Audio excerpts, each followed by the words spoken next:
It was quite obvious that the way the Germans were moving, they were going to make a hell of a war out of it.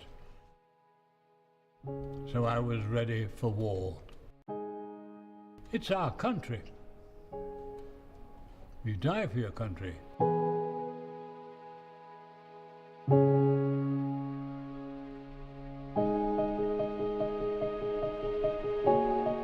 Winston Churchill made it quite clear that there was going to be a war. I can remember saying, we've got to stop this fellow Hitler. We were safer in the air than they were on the ground, as far as I was concerned. It transpired that we were doing something far more important than we thought.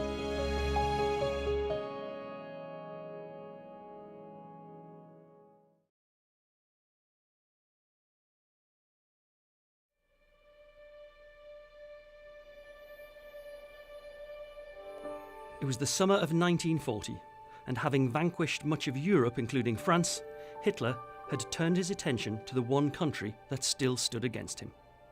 But before the Nazis could invade Britain, they would first have to conquer its skies and gain superiority over the Royal Air Force. As an RAF navigator who was shot down and captured during the first Gulf War in 1991, I know only too well about the brutal reality of war. This memorial commemorates a group of young airmen, almost 3,000 of them, who fought many years before me during the Battle of Britain. 544 would lose their lives defending our country from the Nazi scourge. As Winston Churchill so memorably said, never in the field of human conflict was so much owed by so many to so few. 75 years on, there are only about 30 of these men still alive today. They are the last of the few. This is the Gaumont British News. At a moment's notice, the pilots and planes of any fighter station in Britain are ready to take the air. In a matter of seconds, the sky defenders of the United Kingdom are away on what has now become a routine job, shooting down Nazis. I'm Tony Pickering. I was a pilot during the Battle of Britain, and I flew Hurricanes. I knew there was a war coming. We'd been told by Winston that there was a war coming, and I decided that if I was going to take part in a war, I was going to fly Spitfires or Hurricanes. I was actually attacking some German bombers, and the front gunners of these bombers blew the sump of my Hurricane away, and I caught fire.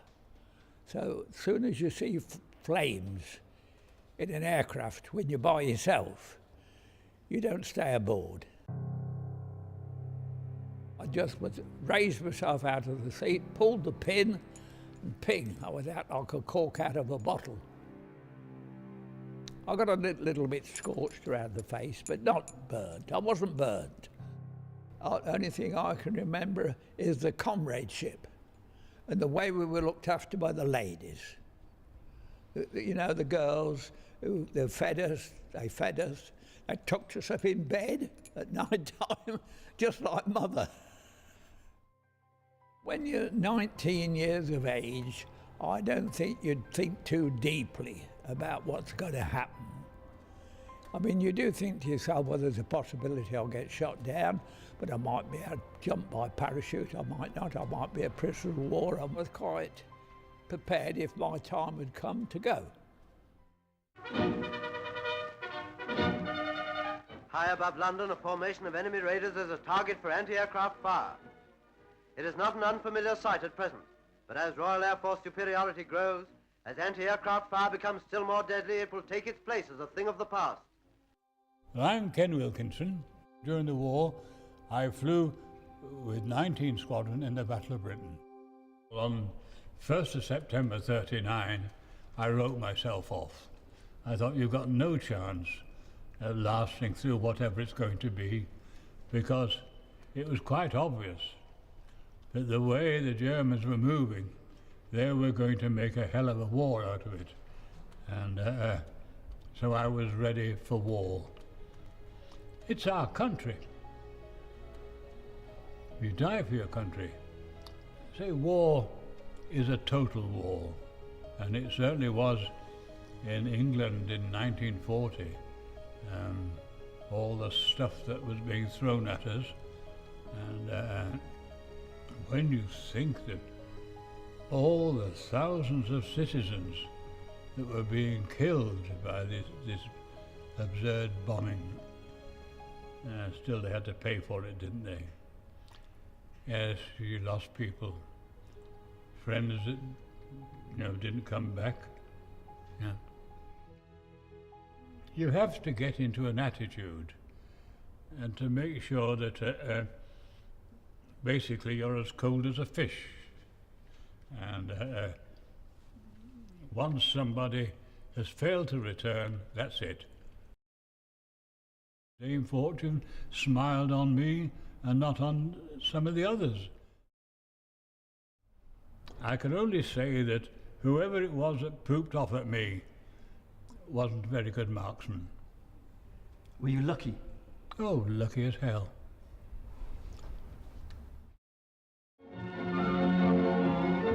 The RAF and the guns are still bringing down the German Air Force in scores. The ground is littered with planes, and the camps are filled with pilots, charming men who machine gun children. My name is Paul Farnes, and I flew Hurricanes with 501 Squadron during the Battle of Britain. I have to admit that I did enjoy most of the Battle of Britain. It was, after all, you've got to remember that we joined the Air Force, I did, and all the other VRs did, to fly.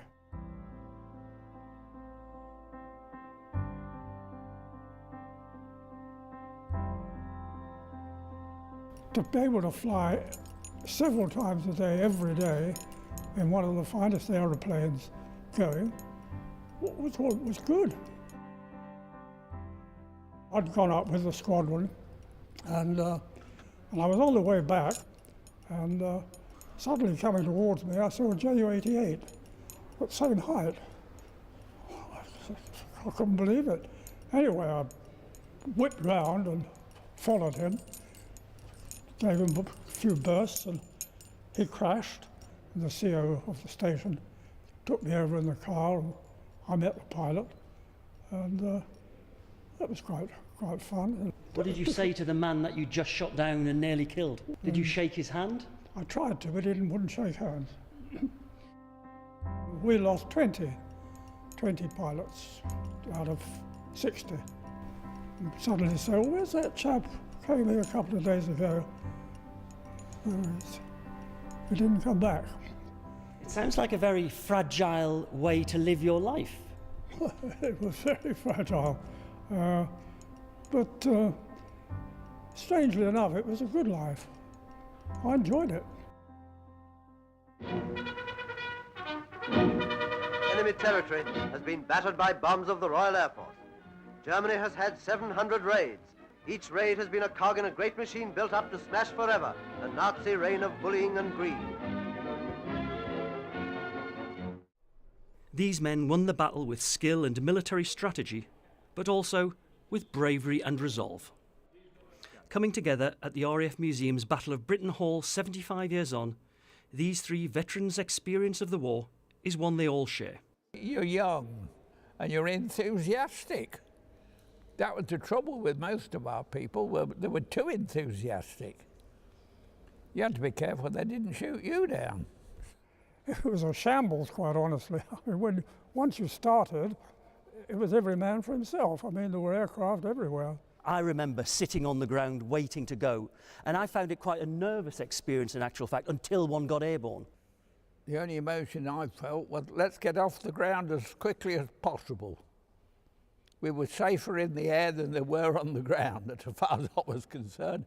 Some people say about, the loss of some of your friends, but you didn't really have time to make friends. A chap would come and join the squadron, and he'd probably last 24 hours, 48 hours, you wouldn't see him again. I don't think we were the sort of people to brood over it, ever. I don't think so. You thought he'd be comrades. You thought of their wives, their girlfriends. I mean, most of those of my age were not married anyway. Yes, it seemed foolish to be married, didn't it? How do you look back now, 75 years? Oh, well, yes, because it transpired that we were doing something far more important than we thought. As far as we were concerned, it was just that there were some untidy creatures from over the other side of the Channel trying to bomb England and the United Kingdom, and we didn't want them to bomb us. After all, we never asked the Germans to start this nonsense, did we? No. But they did. We never asked them to come in. We've got to stop them. And we did. I never considered I was a great hero. I did a job which I was paid to do and which I did to the best of my ability. I think people rather tend to crack up the battle as though it's some incredible thing that took place, but it was just a normal war, really, if you have such a thing as a normal war.